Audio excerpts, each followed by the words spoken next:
Hey everyone, welcome to English and Chill, the podcast where we break down big topics in simple ways. I'm Rachel. And I'm Domi. And today we're talking about something you've probably seen online or heard about: cancel culture.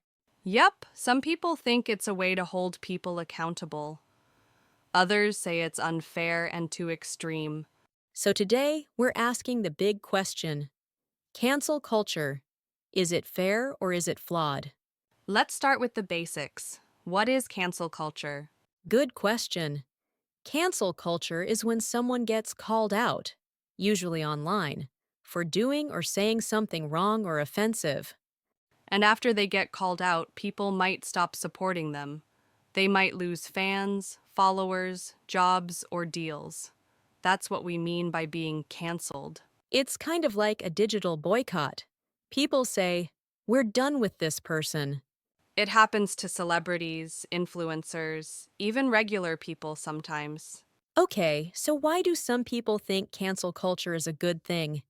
They say it's a way to make people take responsibility for their actions, especially if they've done something really harmful. Right. If someone says something racist or sexist, for example, cancel culture can bring attention to that. And sometimes it helps make real change. Like during the Me Too movement, cancel culture helped shine a light on abuse and gave victims a voice. It can be powerful. It's like saying, "This behavior isn't okay, and we're not going to ignore it anymore." But not everyone agrees with cancel culture. Some people think it's gone too far. Yeah. One big complaint is that it doesn't give people a chance to learn or grow. One mistake, and boom, canceled. And sometimes people get canceled over things they said years ago, even if they've changed since then.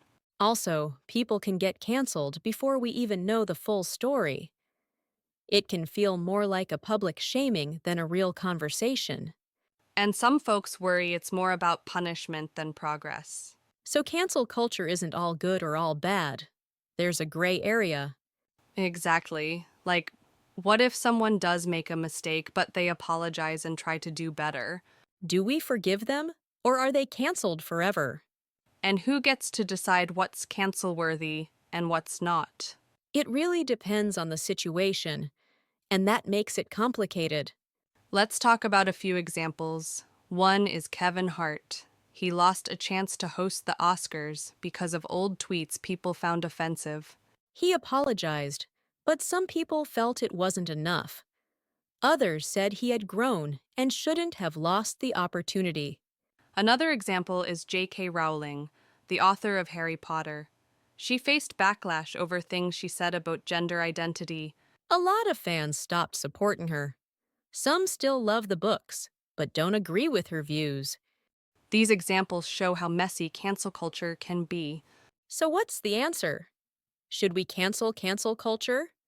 Maybe not cancel it, but change it. Instead of canceling someone, what if we focused on calling them in? Like giving them a chance to listen, learn, and improve. We all make mistakes. The key is what we do after the mistake. Let's make room for accountability and growth. Now we want to hear from you. What do you think? Is cancel culture a good way to speak up? Or is it causing more harm than good?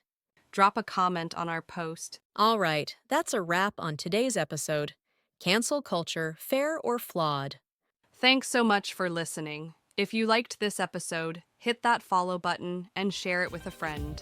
And remember, it's okay to ask questions, keep learning, and have open conversations. We'll be back next week with another real talk. Until then, take care and keep thinking.